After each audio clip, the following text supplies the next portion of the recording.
Hello friend, ये क्या है, जब हम रेस्टोरेंट होटल में काम करते हैं तो वहाँ पे ऑपरेशनल एसओपी चेकलिस्ट होता है। तो ये सारा जो फॉर्मेट है ये मैंने बनाया है। जैसे कि जब हम प्रोजेक्ट लेते हैं तो वहाँ पे जो एग्जी सेफ होगा या रेस्टोरेंट मैनेजर होंगे या जनरल मैनेजर होंगे, तो ये देखो आप, रेस्टोरेंट क्लोजिंग चेकलिस्ट है। तो इसमें क्या होता है कि जब रेस्टोरेंट बंद होता है तो सारा कुछ चेक करना होता है कि कटलरी वॉश हुआ कि नहीं, आपका रेस्टोरेंट अलाइनमेंट है कि नहीं, आपका जो ब्रेकेज रिपोर्ट है उसमें आपने साइन किया है कि नहीं, एयर कंडीशन स्विच ऑफ है कि नहीं, साइड स्टेशन क्लीन है कि नहीं। साइड स्टेशन वो होता है जहाँ पे हम सर्विस के जो स्टाफ होते हैं, एफएनडी के स्टाफ, वो सारा कुछ अपना सामान स्टैक रखते हैं। सेम होता है ओपनिंग चेकलिस्ट। जब हम रेस्टोरेंट खोलते हैं तो हमें सब कुछ पता होना चाहिए कि रेस्टोरेंट जब खुला है तो हमारा सॉफ्टवेयर काम कर रहा है कि नहीं, हमारा जो पॉस मशीन काम कर रहा है कि नहीं, स्टाफ की ब्रीफिंग हुई है कि नहीं, सारा कुछ स्टोर की सप्लाई में जो हमने ऑर्डर किया था वो हमारे पास आया कि नहीं। तो जो हमारा चेकलिस्ट होता है वो हमें याद दिलाता है कि हमें ये सब काम करना है।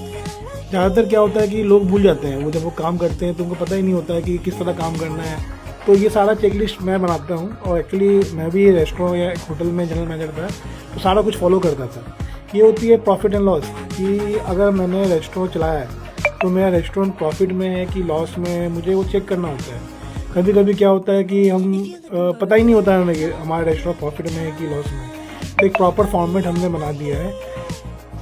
उससे क्या है कि आपको पता रहेगा कि आपका रेस्टोरेंट प्रॉफिट में है कि लॉस में है। तो ये मैंने फाइनल रिपोर्ट बना के एक फॉर्मेट दे दिया है कि क्लाइंट, जैसे कि मेरे प्रोजेक्ट चल रहे हैं तो वहाँ सारा कुछ मैंने ये चेकलिस्ट बना के देता हूँ। क्लाइंट काफ़ी खुश होते हैं क्योंकि सारा काम पेपर वर्क में होता है।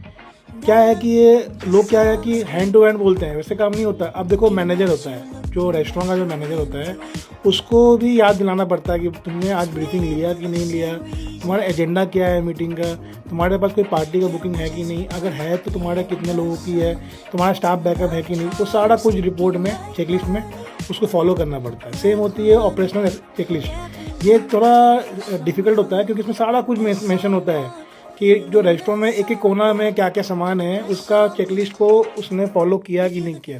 ये डेली हमें इसको लिखना पड़ता है। स्टोर रिक्वेस्टेशन क्या होता है, जब सेफ कोई किचन में काम करता है तो अपना रिक्वेस्ट करता है कि भाई सेफ मुझे ये सामान चाहिए, तो उसका ये फॉर्मेट मैंने बना के दिया हुआ है। अब मेरी कंपनी रजिस्टर्ड है गवर्नमेंट से, तो उन्होंने प्रॉपर एक बुक बना के दिया है।